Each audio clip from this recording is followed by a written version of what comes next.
was a very full day in school. I started out with some new classes this trimester, so every trimester we get to select new classes. So I started with Prosperous Home AMT with Stephen DeSilva. So he was the CFO of Bethel Church for 20 plus years.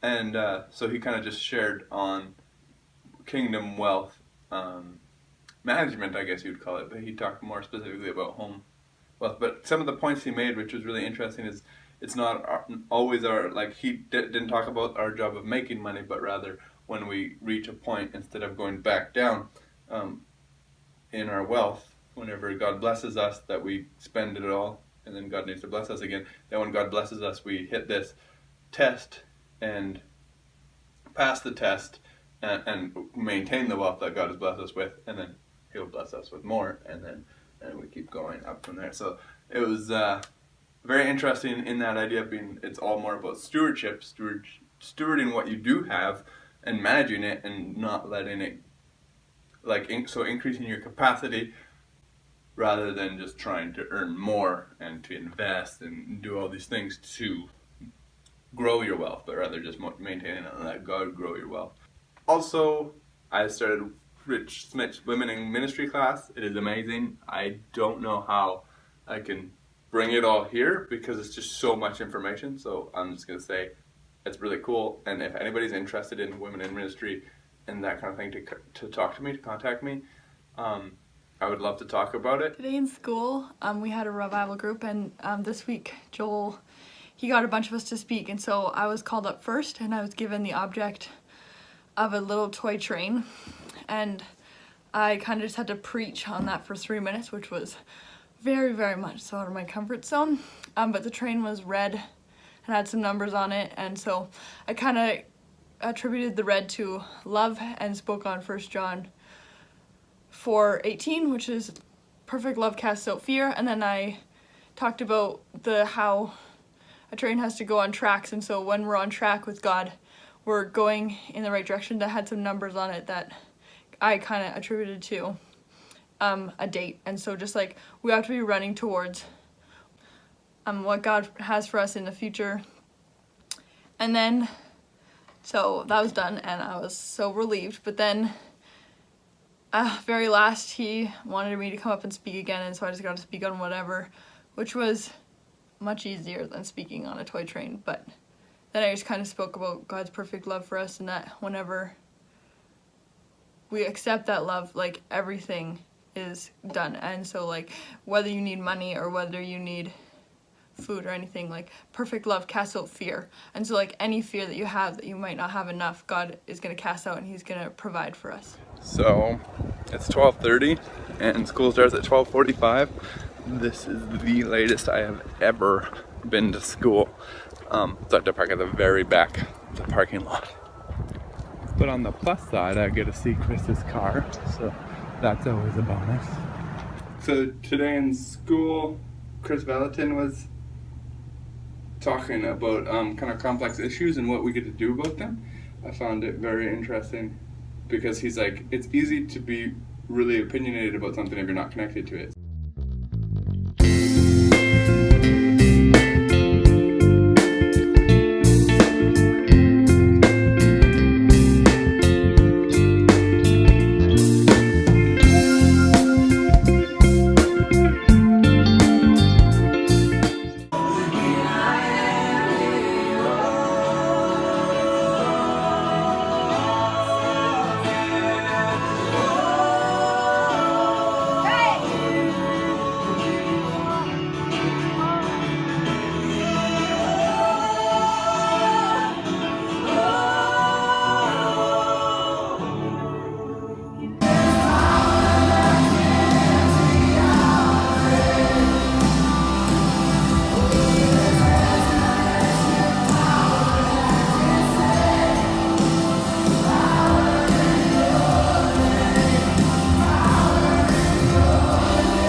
Listen to the fireplace roar. Beautiful, please don't hurry. Put some records on while I'm holding it. Oh baby, it's cold out. It's cold outside. I think moving to a different culture, you realize that there's so many differences and you're like, that is so weird. Why are they doing it like that? What are they doing? They're crazy. It's just coming to realize that they're not the crazy ones. You might be the crazy ones.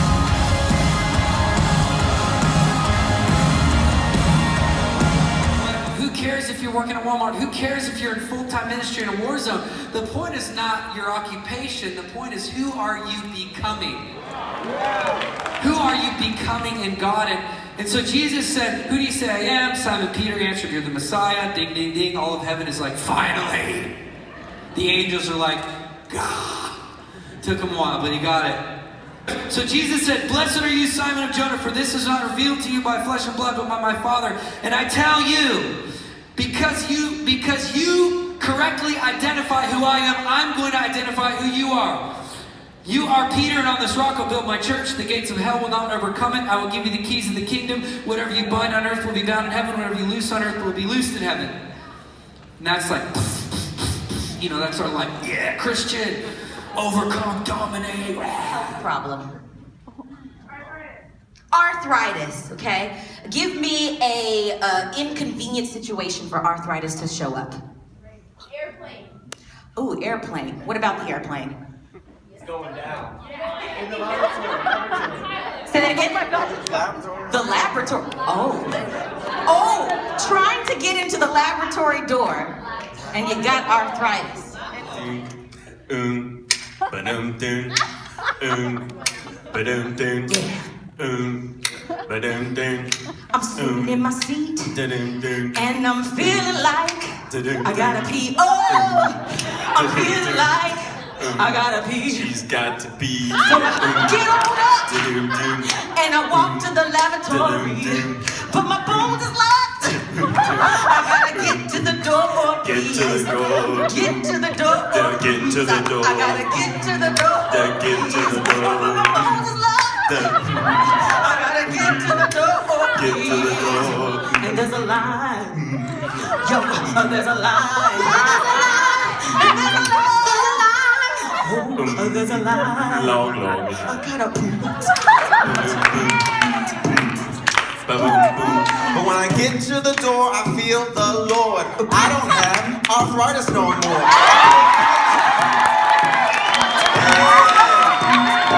I stop to praise and my hands they raise. I say everybody. A lot of us, when we read that, we think it was just this moment of sweet embrace and everything was fine. I don't know about you, but in that moment, if I knew I'd done all that stuff and I smelled like pigs, I would want to explain a bunch of things. No, don't touch me. I just have to tell you this. And then the father, I can see that the son trying to rattle off his little monologue, and he's stumbling over his words as the father's like, no, come, we're going home. And he's like, no, I have to tell you, I just need to be a servant in your house because Dad, I really, and then as they get to the door, he's like, get the fatted calf. No, don't slit the cow's throat. I have to tell you this. And then the father's like, he's not listening, and he just slits the cow's throat, and the kid's like, oh no, now they're going to figure out that I didn't get to tell him that I did this, and I didn't get to tell him that I did this, and I didn't. And could you imagine as he's sitting with robes and rings on his fingers, probably the rings were aching on his hand as he knew what those hands had been doing. The mercy of God is so confronting. The mercy of God makes us so aware of what we don't deserve. So I just got home from a 15-kilometer run. Ran in an hour and 10 minutes. So that's one of my best times yet. I haven't run 15 kilometers in a very long time. So I guess running every morning at the gym for 15 minutes is really helping a lot. It's an absolutely beautiful day. Oh, feels like a nice fall day at home. So tomorrow I gotta act in a skit at the holiday feast and entertain children. So we're acting for the Grinch. So I'm gonna cut my beard and make my hair look crazy. You're a mean one, Mr. Grinch. You really are. So I am all ready to be Mr. Who. Today, as you saw, I got to be part of a of the holiday feast at Bethel. So they've been doing this for 20 years or so, and they get a lot of like the homeless people and the poor people together, and they just feed them an amazing meal. They do their makeup and their hair, and then they give them a cool performance. And so what I got to be a part of was the Grinch skit for the kids, and it was an interactive skit where Cindy Lou Who took a group of kids through the scenes. So then each scene took about 5 minutes, and then there was 6 full scenes.